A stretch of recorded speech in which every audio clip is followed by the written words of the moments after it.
शिवानी, जरा जाकर देखना सासू माँ क्या कह रही हैं। दीदी आप ही देख लो ना जाकर, आपको भी तो सुनाई दे रहा है। अरे मैं आटा गूंद रही हूँ ना, तुम चली जाओ। हाँ तो मैं भी तो सब्जी काट रही हूँ ना दीदी। अरे बहू जल्दी आओ। ओफो, ये तो जाएगी नहीं। मैं ही जाकर देखती हूँ कि क्या करना है। पल्लवी सुषमा के कमरे में जाती है। जी मम्मी जी, क्या हुआ? शाम को घर पर कुछ मेहमान आने वाले हैं, तो तुम अच्छा सा खाना बना लेना बहू। ठीक है मम्मी जी, आप बता दीजिए क्या क्या बनाना है और कितने लोग आ रहे हैं।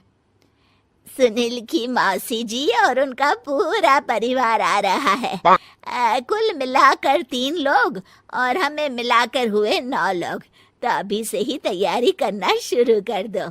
और हाँ, घर की सफाई भी कर देना, हाँ अच्छे से। जी मम्मी जी, सब काम हो जाएगा, आप चिंता मत कीजिए।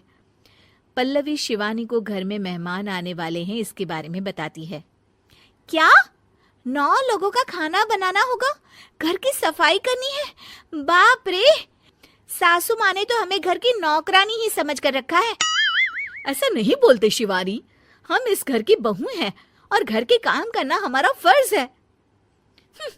दीदी तो है ही सासू माँ की चमची, जब देखो सासू माँ सासू माँ। मैं तो इतना सारा काम नहीं करने वाली। शिवानी कपड़े लेकर गमला साफ कर रही होती है और चक्कर आने का नाटक करने लगती है। मेरा सर चकरा रहा है। तभी वहां पल्लवी और सासू माँ जाते हैं। अरे बहू, क्या हो गया तुम्हें? मम्मी जी, बहुत तेज सर में दर्द हो रहा है। तुम एक काम करो शिवानी, आराम कर लो। नहीं नहीं दीदी, घर में मेहमान आने वाले हैं, मुझे आपकी मदद करनी चाहिए। अरे कोई बात नहीं शिवानी, तुम आराम कर लो, मैं सब काम कर लूंगी। ठीक है दीदी, अगर आप इतना कह रही हैं तो आराम कर लेती हूँ। शिवानी आराम से अपने कमरे में मैगजीन पढ़ रही होती है। इसे कहते हैं आराम की जिंदगी। इतना सारा काम। चलो सारा काम खत्म हो गया, शिवानी को देख आती हूँ। शिवानी अपने कमरे में ईयरफोन में गाने सुनते सुनते सो जाती है और उसके साइड में मैगजीन भी रखी होती है। पल्लवी वहां आ जाती है और वो सब देखती है। ओहो, तो मतलब सब काम चोरी का बहाना था। अभी बताती हूँ इसको। घर का सारा काम मुझे करना पड़ा और ये महारानी यहाँ मैगजीन पढ़ रही है, गाने सुन रही है। पल्लवी रसोई से एक प्लेट और चम्मच लेकर आती है और शिवानी को थाली बजाकर उठाने लगती है। शिवानी अचानक से उठती है। उठ गई महारानी, गाने भी सुन लिए, मैगजीन भी पढ़ ली। तुम तो बहुत बड़ी झूठी निकली शिवानी। तुमने सर दर्द का बहाना बनाया ताकि काम करने से बच सको। हाँ बनाया बहाना, तो क्या करती, इतने सारे काम करती। मुझे कोई शौक नहीं है चापलूसी का। क्या चापलूसी? तुम्हें लगता है कि मैं सारे काम चापलूसी के लिए कर रही हूँ? और नहीं तो क्या। तभी वहां सासू माँ आ जाती हैं। अरे बहू, वो लोग बस आने ही वाले हैं, तुम तैयारियां कर लो। जी सासू माँ, तुझे तो मैं बाद में देखती हूँ। सब खाना खाने बैठते हैं और खाना शुरू करते हैं। तभी सुनील की मौसी बोलती है। वाह भाई वाह, खाना तो बहुत ही अच्छा बना है सुषमा जी, एक एक चीज में क्या स्वाद है।